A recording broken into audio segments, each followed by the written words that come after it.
Welcome to iLecture So when I began to look into all these shipping containers moving all over the world and coming into the United States and being exported back and so forth, I started looking at some numbers that were very surprising.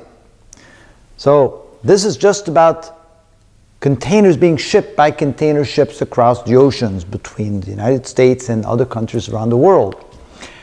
And so it turns out that many of them are being shipped back empty. So I looked at the statistics, they're being kept very carefully, and I looked at December 2023, which is very recent. And it turns out that that month we imported 364,661 containers fully loaded with goods.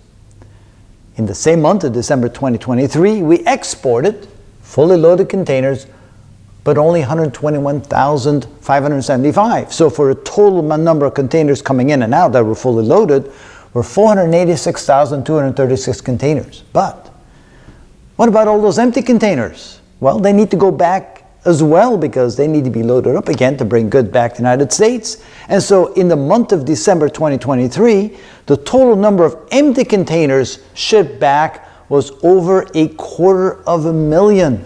Now let's compare that. We exported containers, either fully loaded or empty.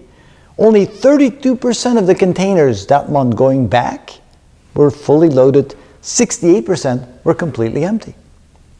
It's a big trade imbalance between the stuff coming in and the stuff going back out.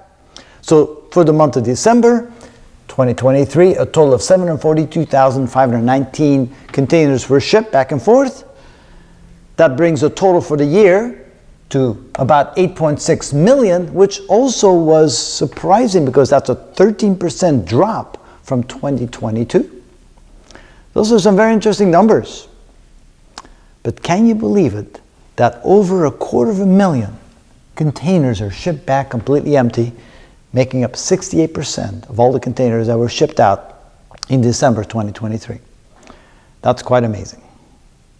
But this is just shipping containers, but what about if they say to ship over lumber? That's not in shipping containers. Correct. So there's other things that are being shipped, but more than 90% of all goods are now shipped in shipping containers. So we're talking about a vast array. So what about raw material? Yes, that is true. I need to look into that a little bit more. That's a really good question, actually. Really good question. So this is material that goes into shipping containers that gets trucked around.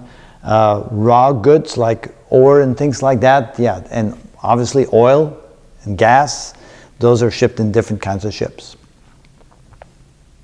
Yeah. So this is potentially just mostly manufactured goods.